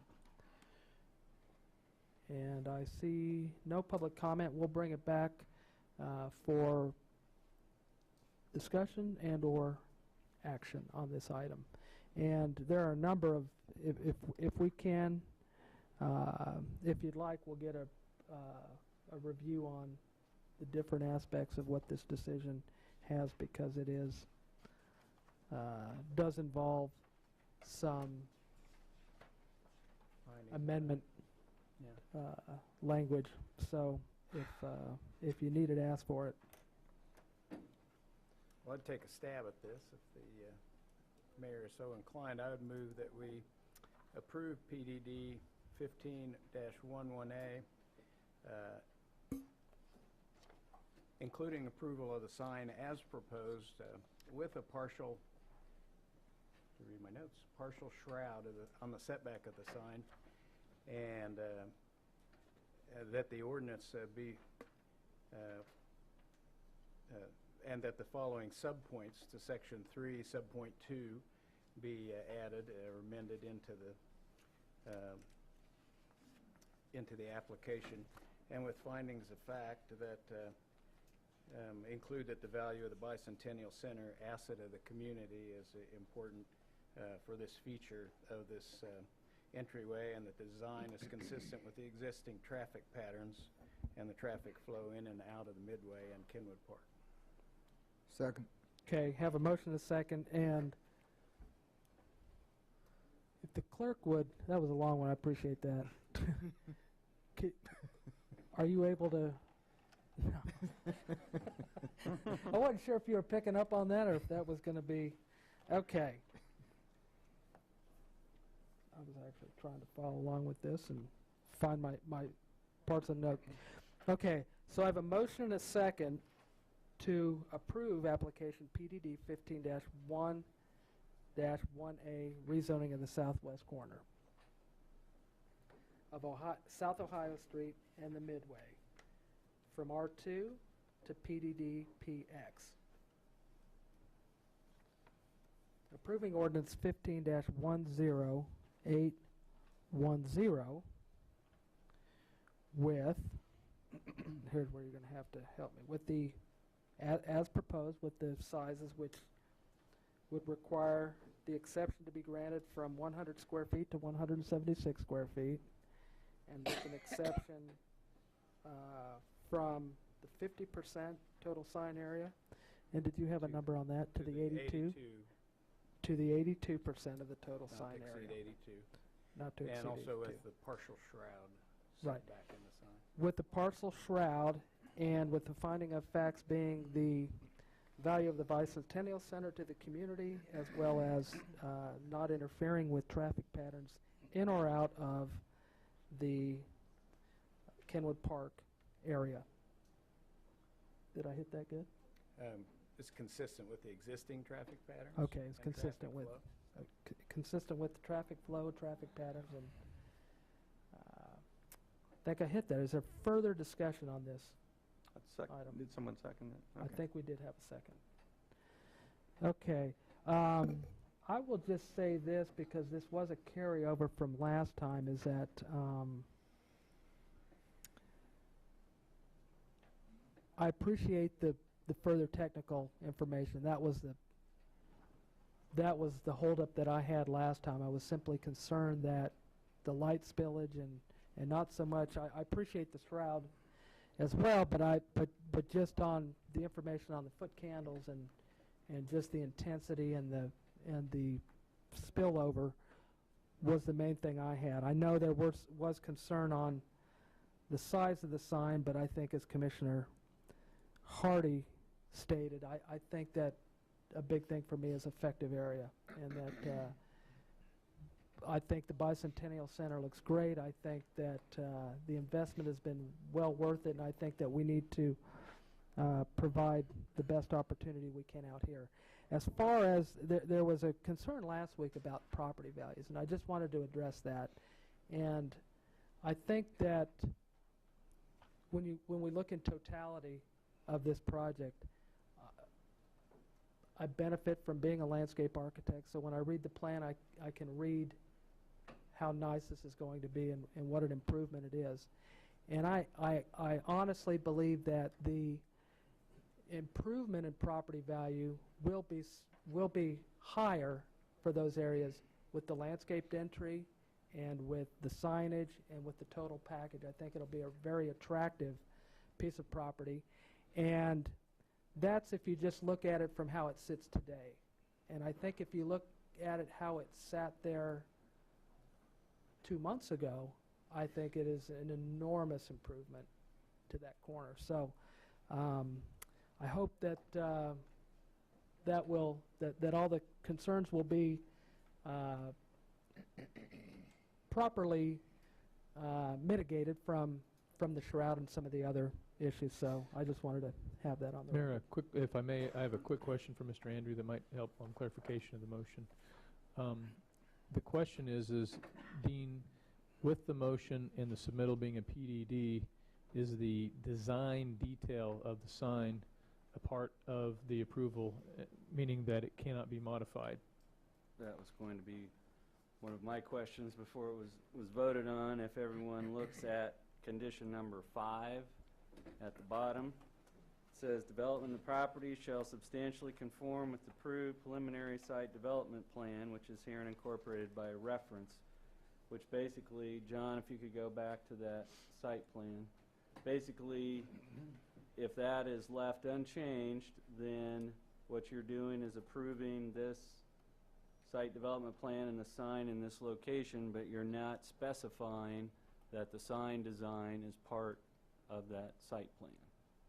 So if you want that particular sign to be incorporated, then condition number 5 should be amended to say conform with the approved preliminary final site development plan and sign elevations, which are here incorporated by reference. If you want to not include that, if it's not included, then that would make that an administrative item that would give some discretion for that. Basically, it would be an administrative item as to what the final design of that looked like. So you're saying that you don't want to be bound by that particular, or bind them to that particular elevation, that you're just addressing the size, not the design.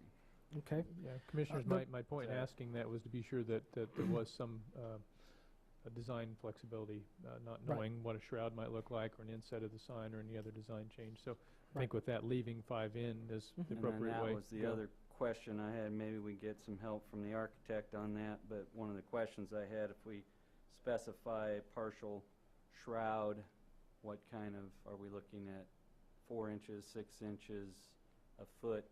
What, we might get some input from the architect as to what that shroud would consist of, so that if the sign design comes in later, we know what we need to be looking at there. And I don't, I've seen shrouds that are 4 inches, I've seen them that are 6 inches, but the architect may be able to guide us better than that. I don't think that has to be part of the ordinance or motion, but it would be helpful when a sign permit application comes in to know what type of shroud we're expecting. Okay. As the maker of the motion, if that matters, I'm comfortable with staff handling that administratively. And just to make sure that the shroud achieves the results that were demonstrated right. to us here. Well, that is a question for the designer. I don't know if that was a 1-foot shroud or 6-inch shroud. Right. But to clarify, unless condition 5 is amended, then the actual final design of the sign would be not decided today, but at some future time. You're just deciding the size, not the design. We have a motion and a second. We'll handle that. If anybody wants to amend the motion, we'll handle it that way. And if not, then it'll stand.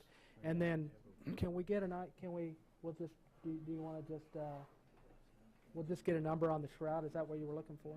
Yes. Is this a physical shroud? Yeah. I thought the screen was going to be recessed. Well, I think it's in set, but we can get a clarification. Yeah, if we have the flexibility with leaving that number 5 in, then the designer has the flexibility to determine the most aesthetic and appropriate means of doing it with a shroud or inset.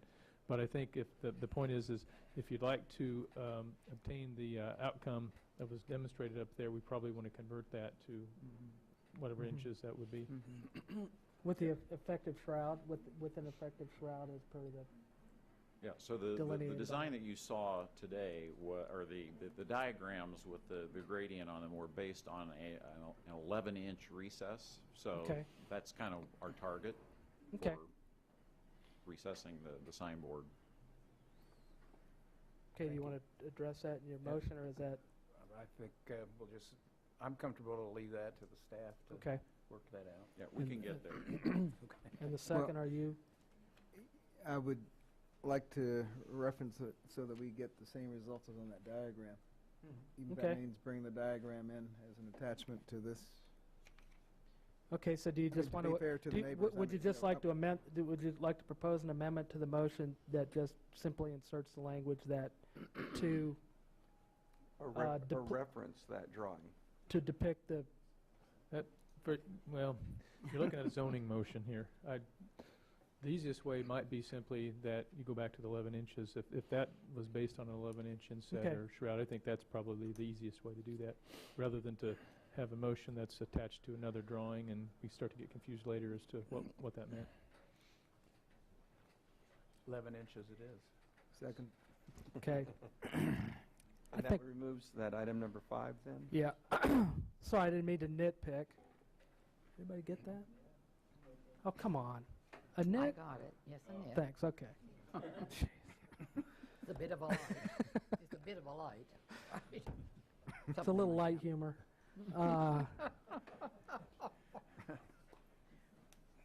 Okay, so the motion and second, and we've been through that and further discussion. Okay. All those in favor? Aye.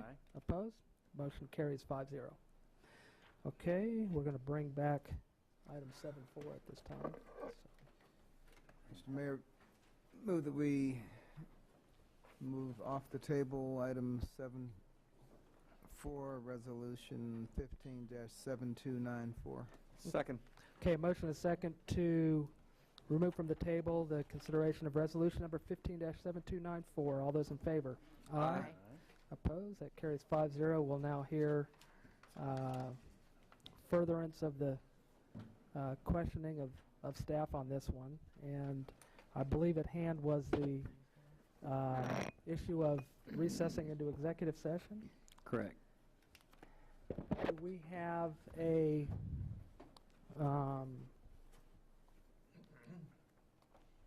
topic area, attorney-client? It's an City attorney-client. attorney. It would be attorney-client privilege based, and I was matching notes quickly with Mr. Scragg. We thought 20 minutes Mm-hmm. would 20 be, minutes? should do it, yes. Okay, and we will take action following this as Correct. Mr. Mayor, I'd move to recess into executive session for 20 minutes to discuss with legal counsel matters subject to the attorney-client privilege for the reason that public discussion of those matters would waive the privilege and adversely affect the city's interest in the matters, and reconvene at, how shall we do that, 6:17 or 6:15? 6:15 works. Second. Okay, motion is second to recess into executive session for attorney-client privilege purposes and for 20 minutes and reconvene at 6:15. All those in favor? Aye. Aye. Opposed? Carries 5-0. We're now in executive session. And I would say if anybody needs to hit the facility.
Okay, 6:15, we're back in session.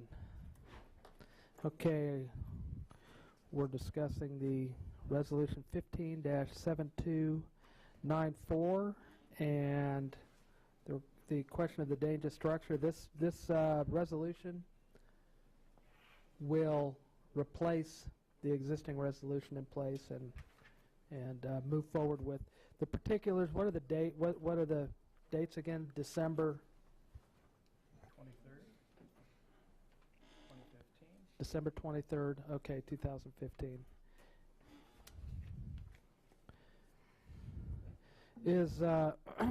Is there just one staff who's dealing with Ms. Camarina? Is that, because if she's out of state, I mean, that, to simplify things.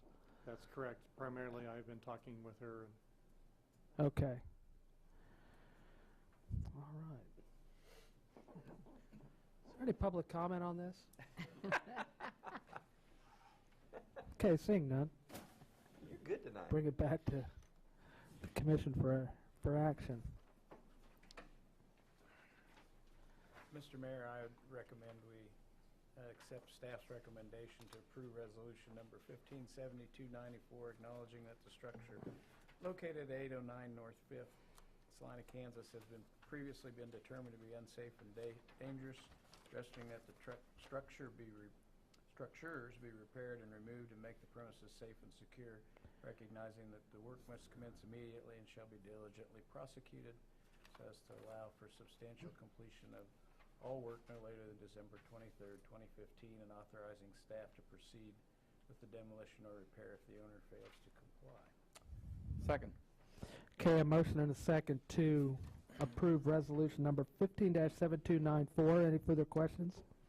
Just one minor little. Is this structures or structure, single or plural? It is plural, structures.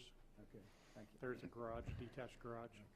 Okay, and then I just have a quick question too, and it relates to securing the premises, because we've had this discussion before about requirements to secure as we extend these dates out.